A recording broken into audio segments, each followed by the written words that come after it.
na sua avaliação, qual o peso da realização do lançamento da candidatura de Ciro Gomes ao governo do estado no Marina Park, principalmente porque esse evento acontece um dia após o lançamento da candidatura de Eumano de Freitas, um evento realizado no centro de eventos aqui do Ceará. Muita gente, ficou entupido o centro de eventos, muitas pessoas do lado de fora que não conseguiram entrar.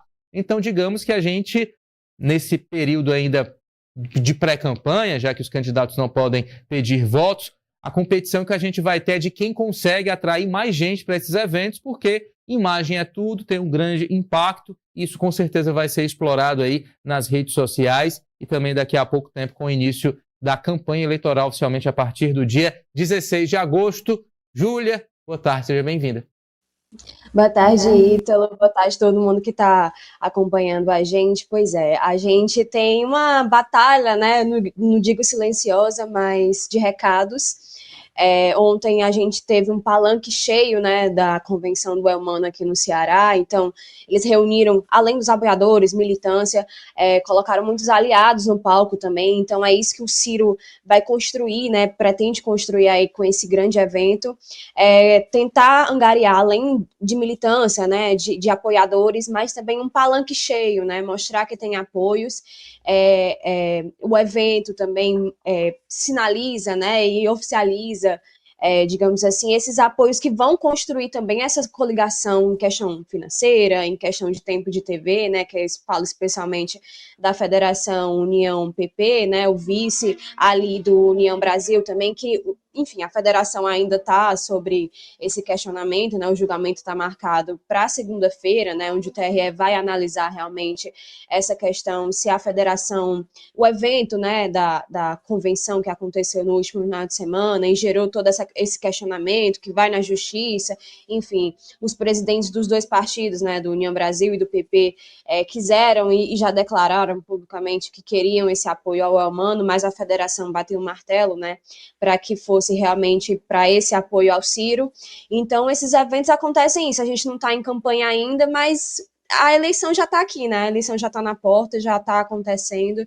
E aí esses eventos acontecem muito para isso, né? Para mandar recados, para mostrar quem são essas candidaturas, né? E ontem a gente teve a do PT, né? O presidente Lula também estava presente, falou sobre isso, Camilo Santana, né, que também trabalhou ali ativamente na construção da chapa e vai ser figura presente nessa campanha do PT também, falou bastante, né, eles endereçaram ali alfinetadas para a oposição e hoje é o espaço que a oposição tem de fazer o mesmo, né. Júlia Duarte, acompanhei ontem na íntegra o evento e aí, ao mesmo tempo, não sei se você teve a mesma impressão, eu acho que eles pisaram um pouquinho o pé no freio na hora de criticar a candidatura adversária, porque também no palco estava Cid Gomes, irmão de Ciro Gomes. Ok, estão em lados opostos, mas são irmãos. Então, há toda uma delicadeza, há todo um certo constrangimento também, porque falar mal do Ciro com o Cid ali muito perto, né, pode causar algum tipo de desconforto, né? Então, ficou tudo muito resumido a dizer que o outro lado é o lado da mentira, né?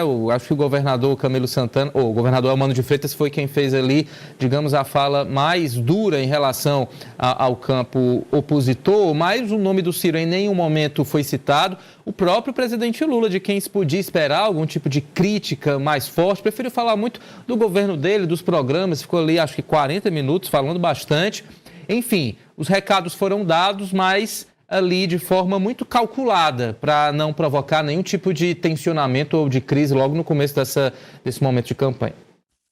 A gente não está exatamente na campanha, né? Então a gente não sabe se esse tom vai mudar, né? Mas a gente tem também algumas figuras, né, que estão se preservando, digamos assim, estão sendo preservadas de certa forma, que já anunciaram um voto meio Frankenstein, sabe? De um pouquinho de um pouquinho de um lado. E são coisas que acontecem, né? Nesse cenário, né? Diferente que a gente tem, que são os irmãos oficialmente em palanques opostos, né? E é uma coisa que a gente vai acompanhar. Então, obviamente, com o calor da eleição, isso pode aumentar, mas hoje a gente teve de manhã, né, evento do Cid, e ele foi bastante assim, cauteloso, né? Criticou o irmão por ter, segundo ele, mudado de lado, né? Enfim, criticou ali aliados do irmão também, do Ciro, né? Que, enfim, como o André Fernandes, enfim, e não usou palavras tão duras, mas teceu ali críticas, analisou o cenário, mas até que, de certa forma, preservou o irmão. E a gente vê alfinetadas de ambos os lados, né? Tanto o Ciro falando, dando declarações acerca do irmão, né, do Cid, como o Cid agora respondendo também, tendo esse... Eles dois, né, têm evitado palavras tão duras, mas de certa forma a gente vê, né, são irmãos que construíram, né, uma carreira política juntos, né, da mesma família e tal, e agora oficialmente a gente vai ter uma eleição em que eles vão estar em palanques de verdade, né, 2022 eles já estavam afastados, 2024 também, mas não de uma forma tão ativa como a gente vai ter esse ano, né, enfim, os dois candidatos, antes eles estavam apoiando, né, sinalizando, não participaram tão efetivamente, né, de subir em palanque em determinado caso, como o Ciro, e o Cid também em 2022. Então agora a gente vai ter um cenário realmente de que os dois podem, assim, de certa forma, escolher, né, fazer essas acusações, uma coisa mais pessoal, mas eles podem também escolher se preservar, né, e preservar até alguns aliados que acabaram ficando aí com a guarda compartilhada, né, foram se separando aí e escolhendo as candidaturas para esse ano.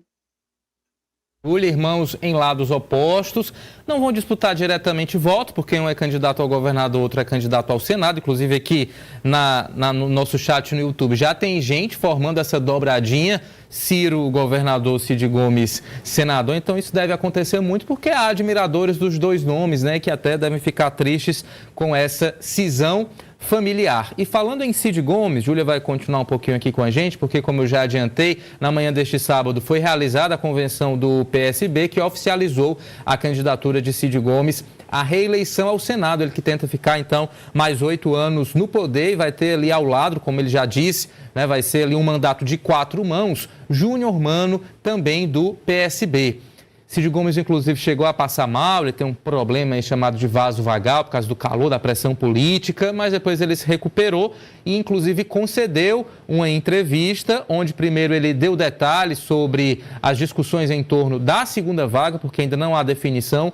Ontem ele até falou, assim, bem superficialmente sobre o assunto durante o discurso, disse que pode ser um senador ou senadora, e quando ele fala senadora, ele está se referindo ao nome da ex-prefeita e deputada federal Luiziane Lins, que inclusive teve o seu nome confirmado hoje durante a convenção do PSOL.